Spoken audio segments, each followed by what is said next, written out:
Banyak pertanyaan orang tua, dok, gimana sih kalau tanda bayi itu cukup menyusu? Jadi kalau bayinya cukup ASI aja, itu tandanya apa aja? Bukan berarti orang tua itu nggak perlu support. Support itu boleh diberikan, tetapi sesuai indikasi. Kita simak dalam video berikut ya. Preview. Jadi kalau misalnya bayi ASI, terus tanda-tanda hal yang ada pada bayi ASI itu seperti nanti yang kita jelaskan di video ini, ada semua, artinya ASI udah cukup dan nggak perlu tambahan lagi. Kalau misalnya 0 sampai 6 bulan ya udah ASI eksklusif aja. Kita sepakat kalau ASI itu yang terbaik. Jadi tidak ada pengganti ASI yang lebih baik. Kalaupun misal dibutuhkan selain ASI, mungkin pada keadaan-keadaan atau indikasi tertentu yang nantinya menunjang pertumbuhan anak. Dan itu nggak masalah, harus sesuai dengan pemeriksaan dokter dulu. Kalaupun belum diperiksa, nantinya ibunya mau ngasih, dok kasih sufur aja, katanya nggak cukup, itu kayaknya nggak masuk akal ya. Jadi memang harus diperiksa dulu, dan pemberian susu atau makanan selain ASI itu harus dengan persetujuan dokter. Kenapa? Karena dilihat dulu apakah sesuai dengan indikasi atau tidak. Jadi kita akan bahas gimana sih tandanya kalau anak itu cukup ASI, dan ASI-nya itu mencukupi untuk pertumbuhan dan juga perkembangannya. Yang pertama adalah kalau misalnya cukup ASI itu nantinya buang air kecilnya itu 1 sampai dengan 2 kali dalam sehari. Jadi kalau misalnya ASI cukup, bayi itu nantinya akan mendapatkan nutrisi yang sesuai, dan juga nantinya frekuensi miksi atau frekuensi buang air kecil itu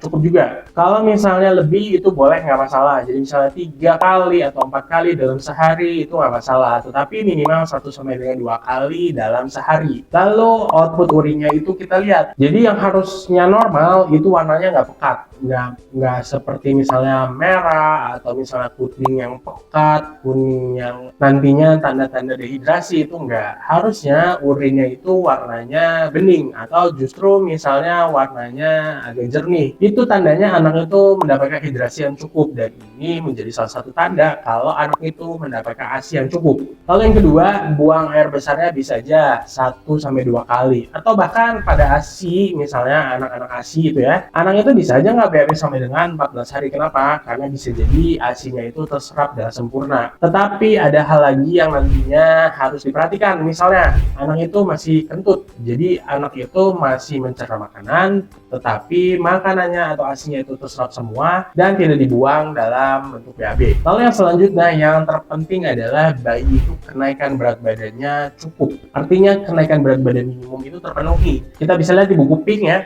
Nanti ada target kenaikan berat badan minimum setiap bulannya. Kalau bayi-bayi ASI itu kenaikan berat badan ini selalu terpenuhi kalau tandanya ASI-nya cukup. Jadi bukan berarti misalnya ada yang bilang, dok, bayi saya itu kayak masih nangis terus, sepertinya dia kayak belum kenyang. Bukan itu tandanya. Bisa aja bayi itu nangis hanya misal kegerahan, atau misal bisa lapar, atau misalnya gak nyaman, popoknya penuh, dan sebagainya. Jadi nangis itu hanya bentuk komunikasi bayi, karena bayi ya bisanya cuma nangis. Jadi bayi lapar, bayi gak nyaman, bayi gerah, bayi ngantuk, nah semua nangis aja responnya. Bukan berarti dia lapar ya. Kita harus menilai tadi, balik lagi pertumbuhan itu dinilai dengan objektif. Harus ada datanya. Kita bisa melihat kalau bayinya cukup menyusuinya dari kenaikan berat badan tadi. Lalu yang selanjutnya, bayi itu merasa puas ketika menyusui. Jadi misalnya bayi itu menyusu selama 15 menit dalam satu sesi gitu ya, satu payudara. Setelah bayi itu selesai, bayi itu ada tanda-tanda yang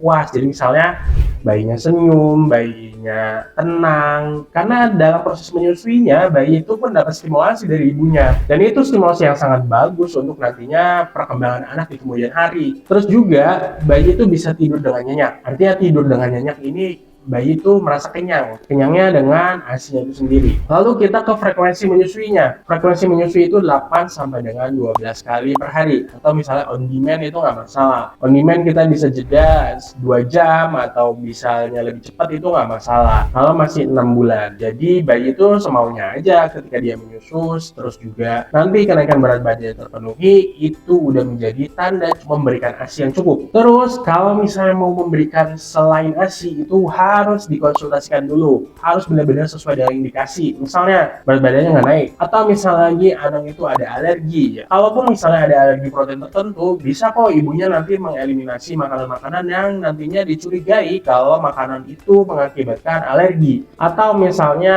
ASI-nya ya tadi lagi nggak keluar banyak sehingga mengganggu pertumbuhan. Terus juga misalnya ada keadaan-keadaan tertentu yang harus mengejar berat badan kalau bayi itu dari awal berat badannya kurang. Jadi jangan sampai ya orang tua itu terkecoh nih bayi ini cukup ASI atau enggak, dan pastiin lagi setiap kenaikan berat badan itu harus dicatat untuk menilai dan juga mengevaluasi pertumbuhannya.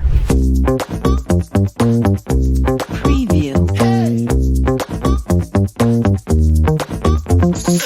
Jadi kalau misalnya ada sesuatu, segera konsultasikan ke dokter untuk nantinya mendapatkan penanganan yang tepat ya. Pastiin anak kita pertumbuhan dan perkembangannya sesuai.